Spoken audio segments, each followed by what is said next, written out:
তো অসংখ্য ধন্যবাদ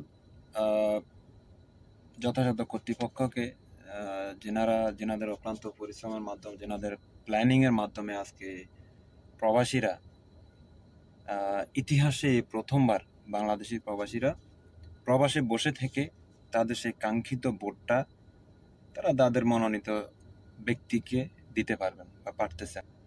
বাই দ্য ওয়ে, আমরা এখন ওপেন করব, দেখা যাক কি আছে এটার ভিতর। তাহলে যেটা হচ্ছে, আমরা টোটালি 3টা পেপার পেয়েছি, একটা ব্যালট পেপার, একটা ঘোষণাপত্র, আর একটা হচ্ছে হ্যাঁ ভোট বা না ভোট, যেটাই দেন না কেন।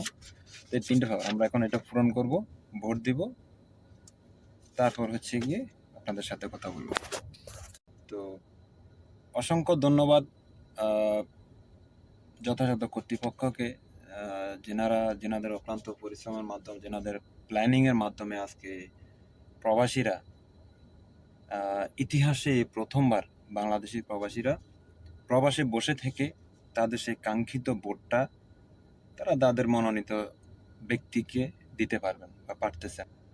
বাই দ্য ওয়ে, আমরা এখন ওপেন করব, দেখা যাক কি আছে এটার ভিতর। তাহলে যেটা হচ্ছে, আমরা টোটালি 3টা পেপার পেয়েছি, একটা ব্যালট পেপার, একটা ঘোষণাপত্র, আর একটা হচ্ছে হ্যাঁ ভোট বা না ভোট, যেটাই দেন না কেন। এই 3টা পেপার আমরা এখন এটা পূরণ করব, ভোট দিব, তারপর হচ্ছে গিয়ে আপনাদের সাথে কথা বলবো।